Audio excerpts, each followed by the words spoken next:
আমাদের আদি নববর্ষে এসে খুবই ভালো লাগছে। এখানে এসে পালন করব, শাড়ি পরে এসেছি, সেজে গুজে এসেছি ফ্যামিলি সহ। একটু পরে র্যালি হবে, র্যালিতে যাব, অনেক ভালো লাগছে আমাদের। তো আমি এটাই বলবো ডাকসু যারা আছে তাদেরকে যে প্রতি বছর এইভাবেই সুন্দরভাবে যাতে পালন করা হয় আদি নববর্ষটা।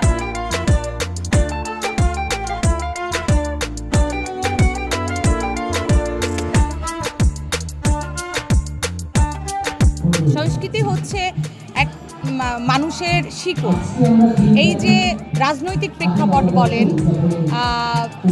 যেই প্রেক্ষাপটই দেশের বলুন না কেন, যুদ্ধ বলেন, সংগ্রাম বলেন, গণ অভ্যুত্থান বলেন, যা কিছু বলুন না কেন, সব কিছুর ঊর্ধ্বে, সব কিছুর শুরুতে, সব কিছু শেকড়ে, সব কিছুর ভিত্তিই হলো সংস্কৃতি।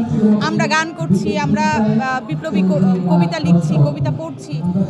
তো এই আমেজ, এই সংস্কৃতি যদি আমাদের সঙ্গে মিলেমিশে না থাকতে পারে, আমরা যদি তাদেরকে আঁকড়ে ধরে না রাখতে পারি, তাহলে বাঙালিয়ত্ব যেটা, আমাদের ভিত্তি যেটা, সেটাকে আমরা হারাবো। তো আজকে যেই অনুষ্ঠান, আসলে সকালে এখানে ঢুকেই মনটা ভালো হয়ে গেছে। একদিকে বিয়ের আমেজ, বরকনে আছে, বরযাত্রী আছে, আবার কৃষক ধান কাটছে, তারপরে কি বলে খেজুরের রস বিক্রি হচ্ছে। আমিও খেয়েছি খেজুরের রস নিয়ে। তো এই যে উৎসব মুখর একটা পরিবেশ, উৎসব মুখর একটা আয়োজন, এই উৎসব সকলের মাঝে বিরাজ করুক।